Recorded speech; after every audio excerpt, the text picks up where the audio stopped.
الذين الطاهرين المعصومين واللعنة الدائمة الباقية لأعدائهم من الآن إلى قيام يوم الدين.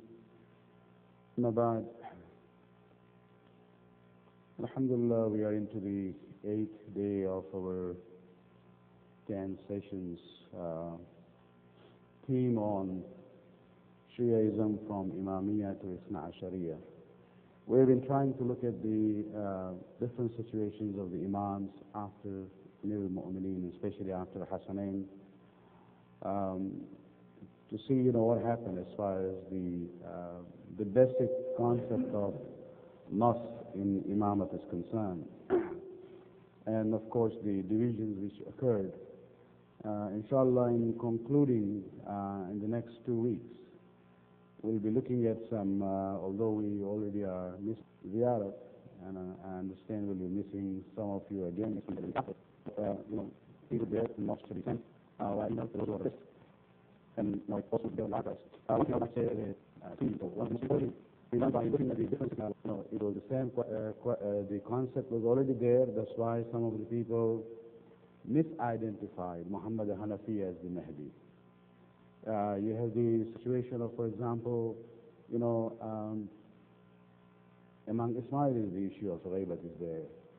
When you look at Imam Musa al-Kazim's situation, where the Waqifa believed that he is the Mahdi. So, at least nothing out of this whole discussion, you reach to one point that by the time of the Ghaibat of the Imam, this concept of Ghaibat is established in history from day one. Means, Muslims in general believe in that. And so, inshallah, we'll be looking at that in more detail when you come to the 11th and the 12th Imam's narration. Tonight, we would like to focus on the 9th and the 10th Imam together. But before that, let me start with the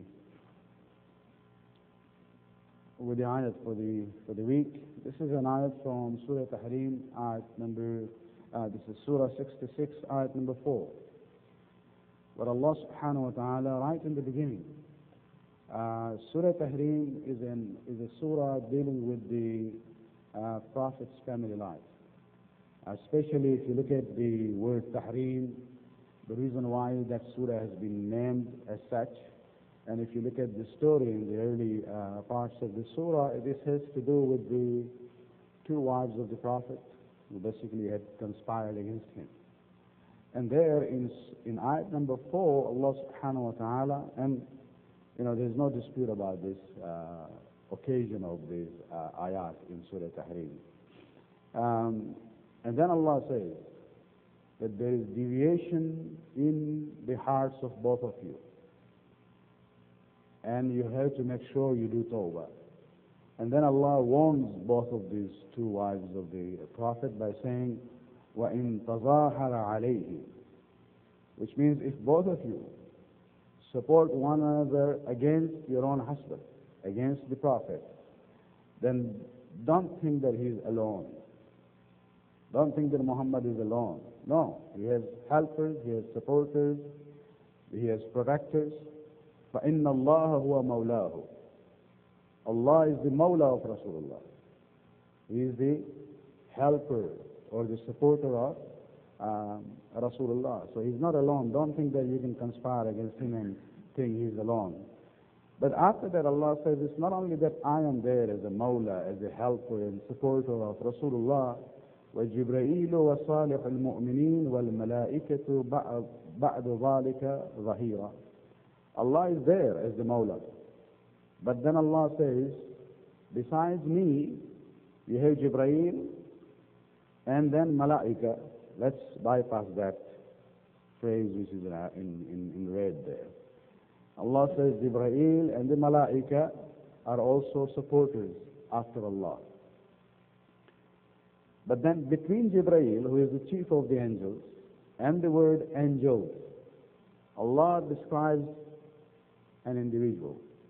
He says, Jibreel wa salihul mu'mineen, and angels are protectors or supporters of Rasulullah after Allah subhanahu wa ta'ala. The words are in singular, salihul mu'mineen. It doesn't say, if it applied to all the mu'mineen, then the ayat would have said, إِنَّ اللَّهَ هُوَ مَوْلَاهُ وَجِبْرَائِيلُ وَالْمُؤْمِنُونَ وَالْمَلَائِكَةُ.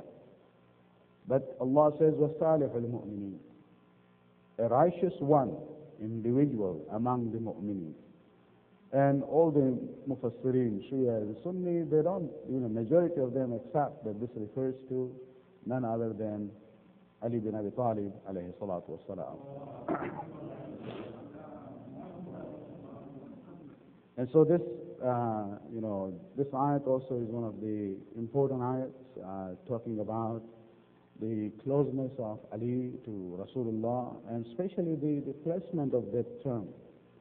Allah is there, Jibreel is there, and Malaika are there, and in between Jibreel and Malaika you have Salih al-Mu'mineen, referring to Imam Ali alayhi salam.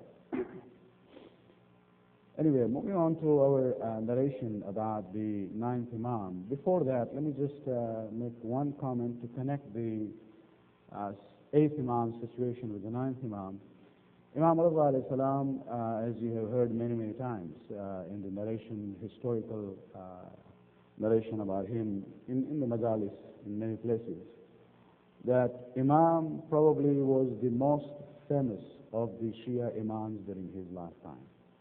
No Imam's fame reached to that level when they were alive in the Muslim world, the way Imam Rizvi alayhi salam became famous. And one way of understanding that is that all the Imams who came before Imam Rizvi alayhi salam, who were from the descendants of Rasulullah and Fatima, they were all addressed by the Shias and non-Shias alike by the term Ibn Rasulullah. Means you are the son of Rasul. But after 8th Imam, his name became so famous that the 9th Imam, the 10th Imam, and 11th Imam, they actually were known among the people as Ibn al-Riza because of the fame of Imam Rizvi alayhi salam. So his son himself is called Ibn al-Riza, his grandson also, the 10th Imam, is called Ibn al-Riza, and Imam Hassan Askari alayhi salam is also being called as Ibn al-Riza. So this is an important issue to keep in mind, the fame of the 8th Imam. Even the Sadat, who use this affiliation, Razavi or Rizvi, actually they are not descendants of Imam Rizvi alayhi salam. They're actually descendants of Imam Muhammad Taqi alayhi salam. But the reason why they call themselves Razavi is because of the same issue. The fame of Imam Rizvi alayhi salam was there. Otherwise, technically, they should be called Taqawi. All the Razavis are actually, because Imam Rizvi alayhi salam didn't have any son other than Imam Muhammad Taqi alayhi salam. But because of the fame of Imam Rizvi alayhi salam, even his descendants from second generation down, also they are affiliated to him, and they are known as Sadat Razavi or Rizvi or Rezavi.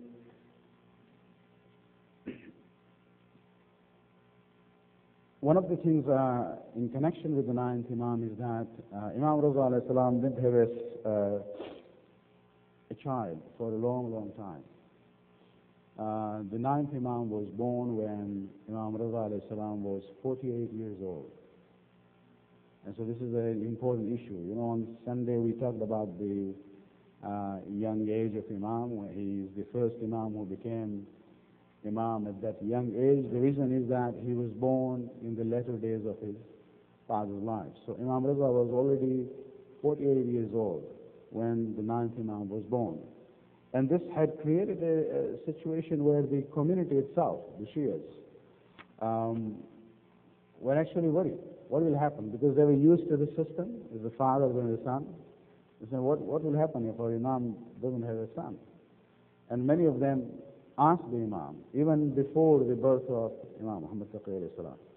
And Imam Rizvi alayhi salam would say, don't worry, Allah has promised me that He will give me a son, and he will be the Imam after me. So even before the birth of Imam Jawad, we have these kinds of conversation between some of the Shias and Imam Rizvi alayhi salam. Let us just look at two narrations on this line. One is from Muammar bin Khalad. This is from Usul Kafi, where, remember, Abu Ja'far is the laqab or the kunya of Imam Muhammad Taqi alayhi salam. Muammar bin Khalid actually came to the Imam and he talked about this issue, that who will be in your place. And it's interesting that many of these companions were really concerned about their Imam. For us, it doesn't really matter if we know, okay, the silsila of Imamat has ended, we are in the era of the 12th Imam. But for them, it was really a matter of, Imam and Kufr. They were worried. Suppose Imam dies today and we don't know. It takes me 3 days to find out who is the next Imam and I die in between. What happens? Of course, everyone knows that person, dies with this Iman that although I have not been able to identify the name, but whoever is the Hujjat now, I believe in him, that would be sufficient. But this was a matter of concern. So especially, we see that, the companions would ask Imam in a very polite manner. They would not say, when you die, what will happen? They would say, oh, may my life be given to you, may Allah give you a long life, but we know that the event is going to happen anyway, because even Rasulullah was not an exception to that. So what will happen to us after you? And so this was the adab of how to talk to the Imam about the next Imam. And here we see that Imam pointed to Imam Muhammad Taqi alayhi salam, who was very young at that time. And he says to him that, this Abu Ja'far, I have seated him in my place and appointed him in my position. And so, realizing that, my son is very young, and Muammar bin Khalad, probably by his physical expression, the question was there. I don't see, in riwayat it doesn't say that he said anything. But Imam realized he is concerned about the young age of this Imam. So that's where Imam says, Inna ahlul bayt yatawarasu asaghiruna an akabirna. We are the ahlul bayt, our young ones inherit from our elder ones, and we are exactly alike. Doesn't matter, whether I'm old and he is young. The next narration we have here is from Safwan bin Yahya. Again, a very similar situation, where he says, we asked your father about you, and he pointed us to you, and now so we are asking about you. We asked, and then when Imam pointed towards Abu Ja'far, the Ravi here, Safwan, says that he's only 3 years old. This is the time when Imam Muhammad Taqi alayhi salam is already born and he's 3 years old, and so the Ravi says he's only 3 years old. And Imam responds by saying that, this is not a matter of faulting him. To be 3 years old is not against him. Because if you look at the example of Isa ibn Maryam in the Quran, you will see that, he was the Hujjat of Allah when he was less than 3 years old. He was probably less than even a week old. And so Imam used this example of Isa ibn Maryam to say that it doesn't matter, how old he is or young. If Allah makes them Imam and Hujjat, they are the Imam and Hujjat for us. The important issue here is the unique Imamat of Imam Muhammad Taqi alayhi salam. On Sunday when I talked about this issue, that he is the youngest of the Imams, somebody asked me a question, but wasn't the 12th Imam the youngest one? You have to look at the context of what is being said. What I was referring to is, compared to all the Imams that come before, is the first Imam who is that young. And if the problem is solved during his time, the young age of other Imams is then not an issue at all. And so, for the Shias, this was a very unique situation of the Imamat. None of the Imams before Imam Muhammad Taqi alayhi salam attained the age or reach to the position of Imamat, in that young age. Now people say, when you say they become Imam at that age, what does it mean? They were not Imam before it? Well, in one time you can have only one Imam. If you want to be very technical, I'll say Imam and Natiq is only one.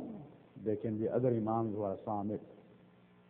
I understand there was a quiz given to the ladies here in the month of Ramadan that, in Karbala, how many Imams were there? And majority responded by saying 3 Imams. Imam Hussain, Imam Zain al-Abidin, and Imam Muhammad al-Baqir. We can use this term now because we're looking back in history. But the technical answer would be there was only one Imam. As long as Hussain was there, he is the Imam. Others are Imam, but they are Imam in potentiality. Their Imamat has not yet actualized in that sense. It's so you can use the term Imam and Natiq is only one. There can be Imams who are Samit, means they are not allowed to announce or declare or claim their Imamat while the Imam is still alive in that sense. If you look at the Imamat age of our Imams, you will see that when I say the 9th Imam became an Imam at a very, very young age, I think it's important sometimes to look at the numbers. If you look at the numbers here, you see first 31, then 37, then 46, 23, 38, 31, 19, 38, and then you come to 8 or 7 actually. There are 2 narrations. I have just gone by the more conservative estimate there, according to the distance in history. If you see, most of the Imams, their Imamat started when they were already in early 30s. Imam Ahmad al-Baqir is 38 years old. Imam Hussein's Imamat starts when he's 46 years old. The youngest one in that list would be Imam Musa Kazim alayhi salam, who is becoming Imam at the age of 19. But even 19 is still acceptable, in the minds of the people. But when you go there, all of a sudden to 7 or 8, that's where people had, they're really perplexed, they were confused, they had difficulty in putting this concept of Imamat with that young age person. And that's where you see that after our Imam Rizvi alayhi salam, the Shias, basically, even those who believed in Imam Muhammad Taqi alayhi salam, still had this doubts in their minds that how can a 7 or 8-year-old child be our leader and Imam? And therefore, you see there were 3 groups who emerged after the Shahadat of Imam Rizvi alayhi salam.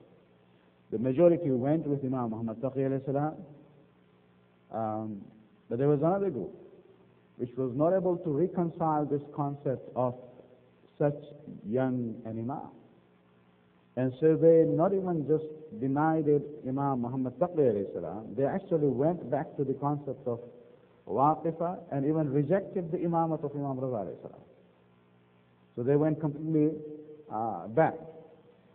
And then you have a third group which didn't really last that long, who started following Ahmad bin Musa al-Kazim, the brother of Imam Rizvi alayhi salam, instead of following Imam Muhammad Taqi alayhi salam. And so you see the problem was there because of the young age of the Imam. And we see in the very first Hajj which occurred, that year's Hajj was a very unique Hajj for the Shias of that era. But, we shouldn't be surprised about this issue. We have the example of Isa ibn Maryam. In the Quran, when Bibi Maryam was told by Allah subhanahu wa ta'ala that I have chosen you for the birth of a unique child as a sign for the people, Maryam was very much concerned about her reputation, what the people will say. Similar situation. How can a child be born without um, without a father, and you are not married. And that is what Allah subhanahu wa ta'ala consoled her by saying, you don't worry about your own reputation. I'll take care of it. And that's where the concept of, the fast of silence is introduced, where Maryam is told that you will just say that, I'm basically doing, what do you call it, chup roza. I think we need that sometimes, in our life, that you just be silent, don't say that much, and you leave it to the baby to respond. And Quran talks about it, where when they came to Maryam and they said, Maryam, you come from a very good family. Your father was a very pious person, your mother was a very chaste woman. What happened? How come you are coming with a baby and you are not married? And that's where she points towards Isa, and they say, كيف نكلم من كان في المهد صبيا? How do you expect us to talk to a baby who is in the cradle? The answer comes from Isa by the power of Allah subhanahu wa ta'ala, where he says, إني عبد الله آتاني الكتاب وجعلني نبيا. I'm the servant of Allah. Allah has given me knowledge and He has made me a Nabi. Although He is not even able to say anything or work or sit down or walk, but Allah subhanahu wa ta'ala, if He appoints somebody to that position, He equips them with the wisdom and knowledge and whatever is required for guidance. And so we have this precedence in the Quran, and we also see the attitude of Rasulullah towards Ali and Hassanain is very exceptional. In Da'wat al-Ashira, this issue of Ali, this whole debate among the Shias and Sunnis in the Munazara and the polemics, where they say, Ali was the first child to accept Islam, and so was the first adult to accept Islam, and Khadija was the first woman. So they divide them into three categories in order to bring somebody else up. And they do not realize that by doing that, they are not actually putting down Ali, they are actually elevating Ali. Because the question comes up, if Ali is not, has not become baligh, has not reached to the age of maturity, and even then Rasulullah is inviting him to become a Muslim, to accept the message of Allah, it means that he is a unique child. Because we don't see any example of Rasulullah extending his message to children. He only addressed the adults. Never he addressed this to the younger children, because their acceptance doesn't really mean anything legally. And so by even saying that Rasulullah extended the da'wah to Ali in that young age itself is an honor for Amirul Mu'mineen Ali bin Abi Talib alayhi salatu wassalam. Even the way he dealt with Hassan and Hussein in Mubahila, you would take people who are, were reached to the age of bulugh and maturity. But he brings Hassan and Hussein there. He could have brought teenagers, 14, 15 years old. But no, he brings his grandsons who are still very, very young.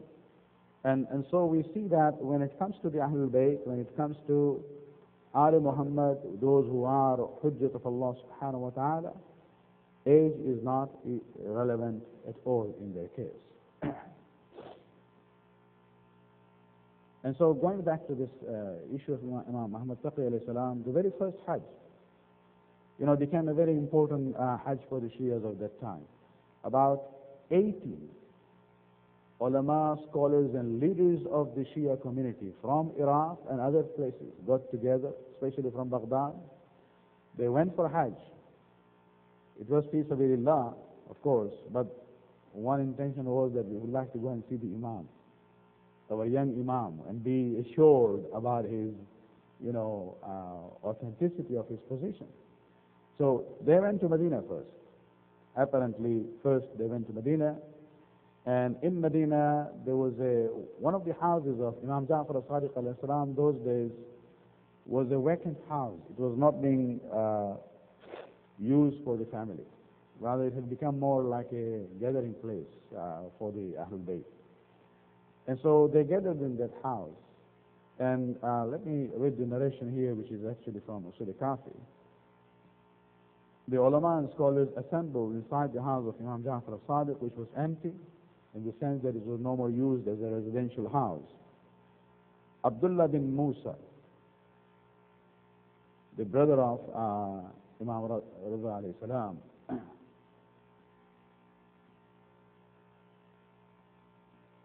Ahmad bin Musa or Abdullah bin Musa. Let me just check this name here. Anyway, they went to the house, and then looking at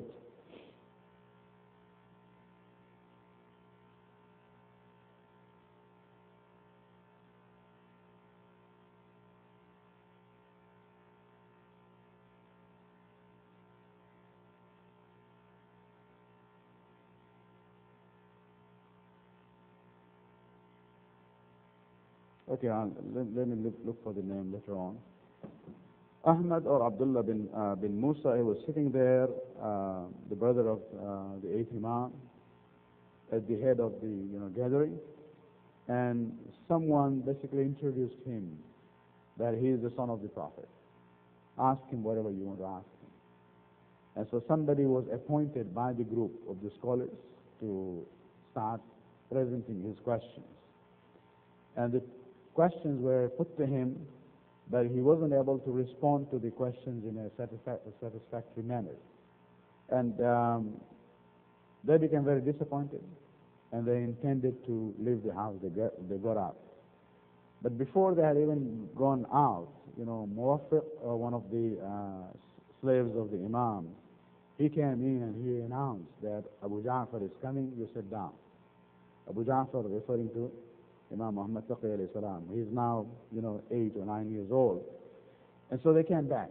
They sat down with him, and the same person who actually was the representative of the ulama, he stood up and repeated the same questions.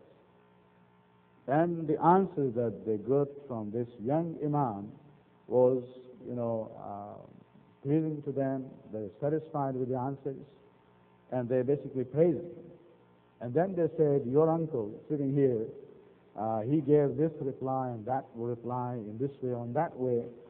And Imam commented that La ilaha illallah, O uncle, it is indeed a serious issue in Allah's eyes that you stand up in front of him tomorrow on the day of Qiyamah. And when he will ask you, why did you give a fatwa to my servants about issues that you didn't know, while there was someone in the ummah who had more knowledge than you? So why did you do this? This was not right for you, and you will be held accountable for it in the eyes of Allah subhanahu wa ta'ala.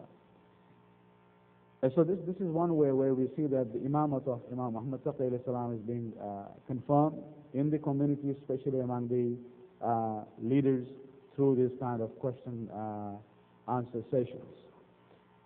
A contrast to this brother of Imam Rizvi alayhi salam, we have an uncle of Imam Rizvi alayhi salam, who is much older, generation-wise as well as in age, and he actually did not pretend to take place of his grandnephew. We see an example that once he used to sit in Masjid al-Nabi and teach other people, especially narrating ahadith. And one day, Imam Muhammad Taqi alayhi salam came in. And you look at the generation gap. Imam Muhammad Taqi alayhi salam is son of Imam Rizvi alayhi salam. And the father, and he was born in the latter age of the father. And this person is the uncle of his father. And so there's a big age difference between the two. As soon as Imam Muhammad Taqi alayhi salam entered, the uncle of Imam Rizvi stood up without him even putting his aba or anything, went to him, kissed his hand, and basically welcomed him to sit at the head of the gathering. And, Imam Muhammad Taqi alayhi salam said that, oh uncle, you sit down. And he said, how can I sit while you are standing? Even though he was much, much younger in age as well as relationship. And after the Imam had left from this gathering, some of these chamchas, we have musibat with chamchas all the time. Some of these people around this uncle of Imam Rizvi alayhi salam, they said, oh, this is against adab. You are elder, and he should have given you more respect rather than you doing this. And that's where the uncle of Imam Rizvi alayhi salam says that, who are you to say that? If Allah has chosen him, in spite of his young age, over me, in spite of my old age, for this position, who are you to object on this reality? Salawat alayhi. So you have, different kinds of situations. You have this brother of Imam Rizvi alayhi salam reacting in one way, the uncle of Imam Rizvi alayhi salam, reacting in a very different and positive way. But nonetheless, this basically confirmed the Imamat of Imam Muhammad Taqi alayhi salam, and the majority of the Shias continued in that straight Salat al-Mustaqim. Let us now go quickly to the 10th Imam, Imam Ali Naqi alayhi salam. Just two narrations about him. Imam, of course, the nas about him comes from Imam Muhammad Taqi alayhi salam. And Imam Muhammad Taqi alayhi salam had made two journeys to Iraq, Baghdad. One when he was still about 9 or 10 years old, where he is then married to the daughter of Ma'mun Rashid, and then after a year living in Baghdad, he goes back to Medina. Then after the death of Ma'mun Rashid, Mu'tasim comes to power, and he calls Imam to Baghdad, and he is poisoned within a year of his coming into Baghdad, at the age of 25, as we recited in the Majlis on Sunday. And so there were two journeys which took place. We have this narration of Ismail bin Mihran. He says, I talked to the Imam, the 9th Imam, about his successor before both of these travels. He says, first I talked to him when he was living for Baghdad, when he was still very young. And at that time, Imam said, don't worry, I'm going to come back. Because the question was, you are going, we don't know what will happen. So if, God forbid something happens to you, what will happen to us? Where do we go? And Imam smiled and said, don't worry, this is not the situation. It means I'm going to come back safely. But then when he was living for the second time, at the insistence or the invitation of Mu'tasim, that's where Imam knew was going to happen. And so now Ismail bin Mihran is repeating the same question before his second departure from Medina to Baghdad. And this time Imam cried because the situation had changed. And then Imam says that, yes, this time I'm not going to come back. And, the affairs, the issue of Imamat after me belongs to my son Ali, referring to Imam Ali Naqi alayhi salatu wassalam. Then we have a second narration which is much longer from Khairani, who talks about his father, who was a close companion of Imam. He says, when Imam Muhammad Taqi alayhi salam was in Baghdad, he says, I used to live close by him, and the intention was that I can be in communication with him. So those days, I don't think many of our people have lived under dictatorial regimes like Saddam's and others, where even, it becomes so difficult to communicate with the leader.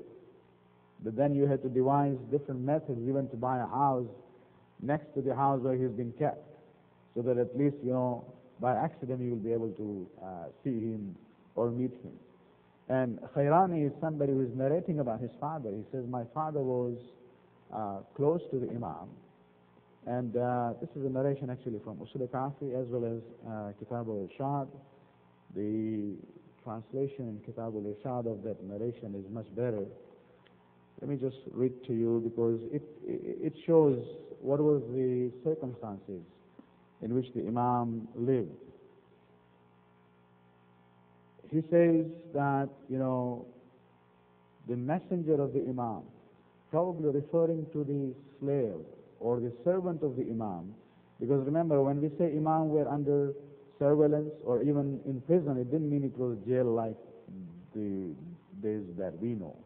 It means they were under the control of somebody who would know that, well, he's not going to leave the town, or he would still be able to communicate. It depends on the circumstances.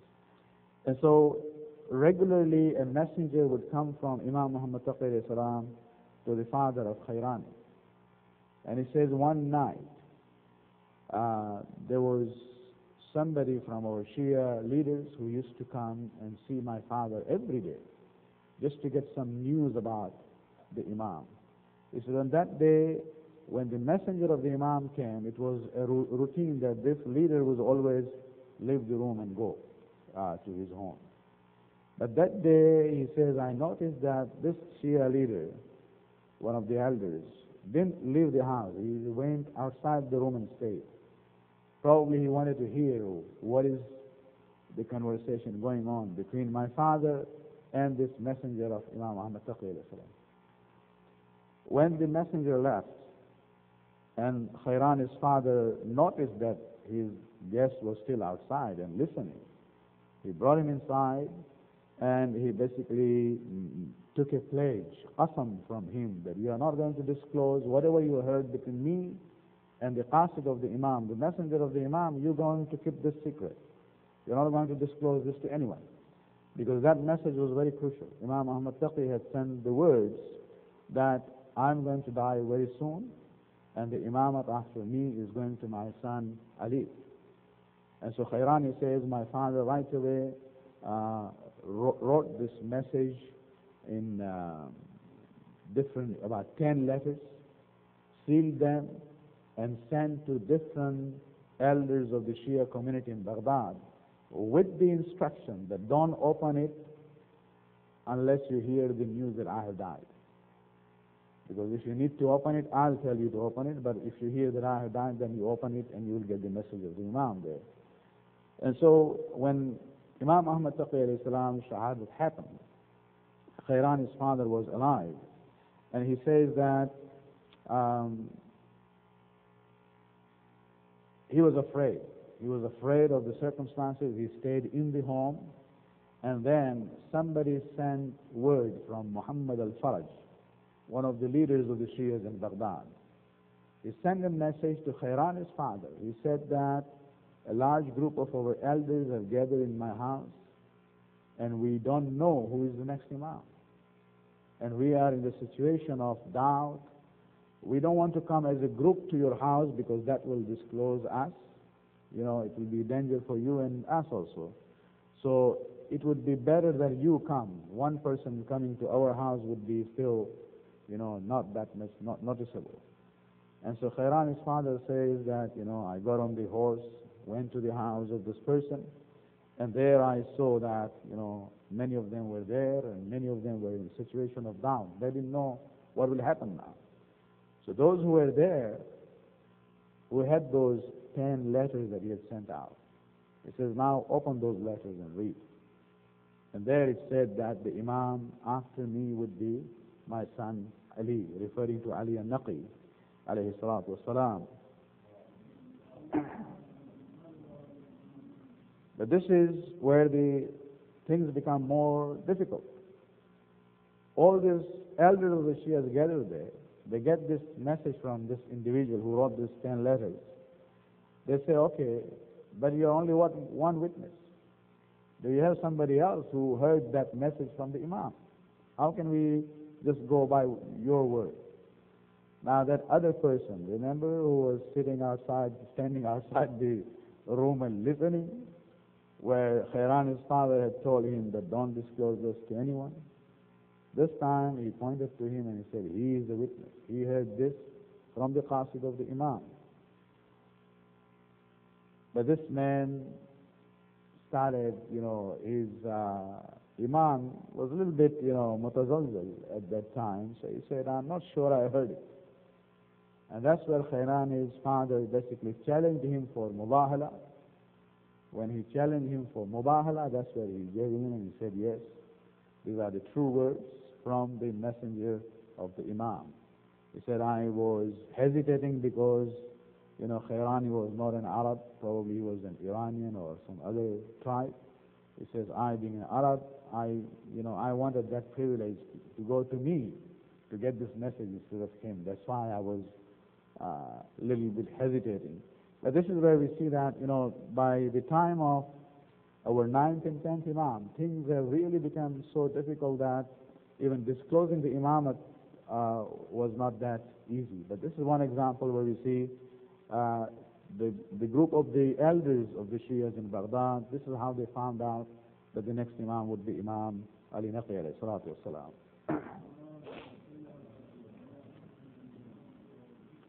So basically now we reach to a point where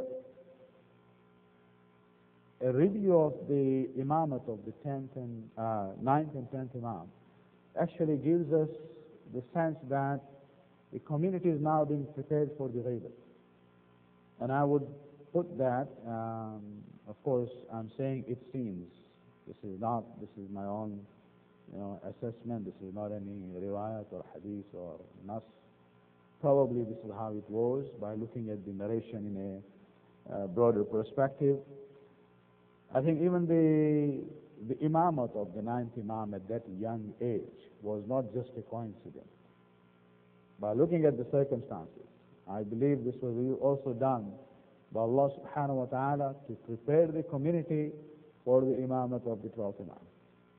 Because his Imamat then starts when he is only 5 years old. Now, if you look at the numbers that I've given, the 9th Imam becomes Imam at the age 7 or 8. The 10th Imam is becoming Imam at the age 8. And then the 12th Imam is becoming Imam at the age 5. Since the problem was resolved by the time of the 9th Imam, this young age of the Imam in the later time was no more an issue at all. And so even that, birth of the Imam in that way and the beginning of his Imamat in that young age was also seems to be a broader design of Allah subhanahu wa ta'ala to prepare the Shia community for the time of the 12th Imam. And the second issue regarding this Imamat of the 9th and 10th Imam is the expansion of the system of Wikalat. It's already there from the days of the 6th Imam. He used to appoint, or at least ask some of the Shias who lived in faraway places that if you don't know the answer to a question, go to so-and-so. Whatever he says, that's my word. And so that kind of Wikalat was already there, but in a more systematic form with networking and appointing Wakala in different areas and then assigning one to be the head of that region.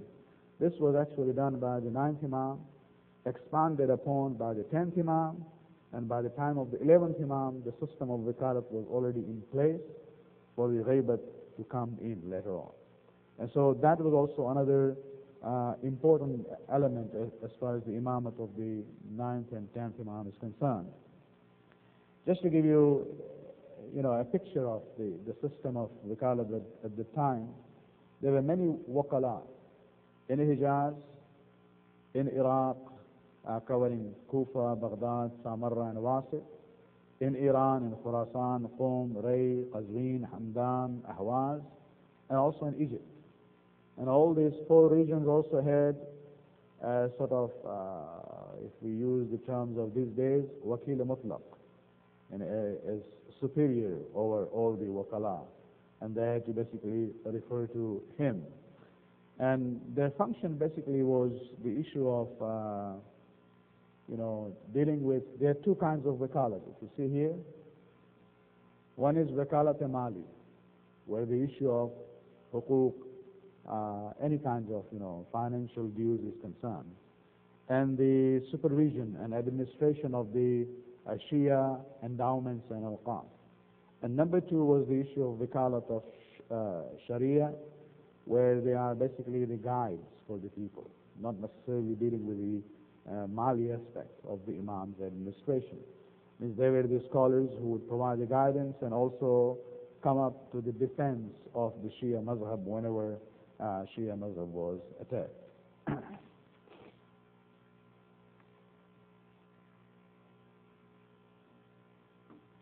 Let me just, read to you one or two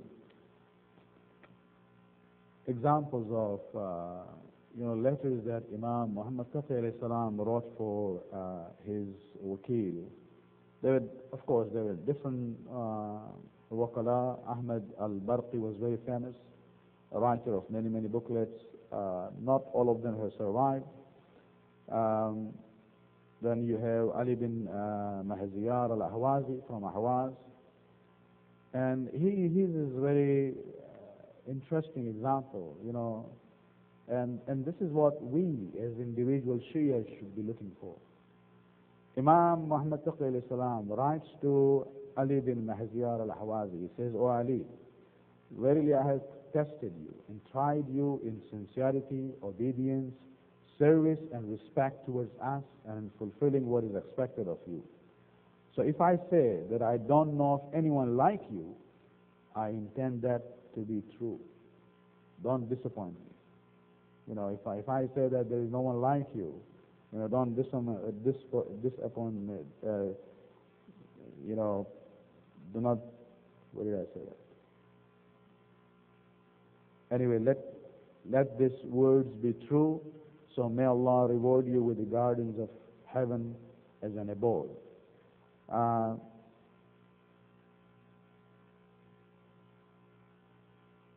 Then there is another wakil where Imam writes to him. This is Ibrahim bin Muhammad.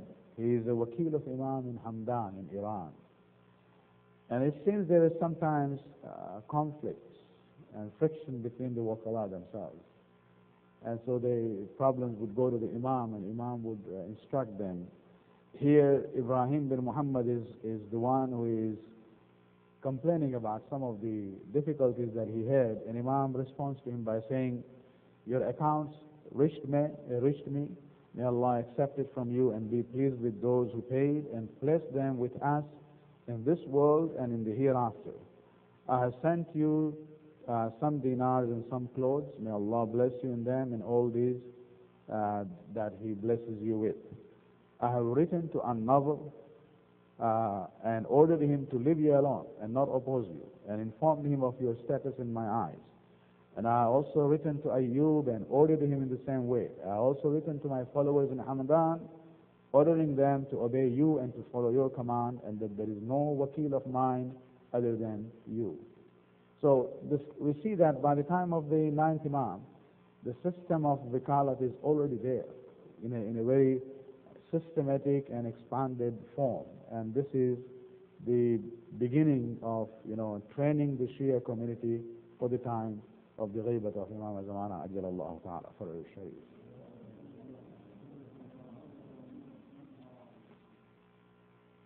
We'll conclude here. Any questions?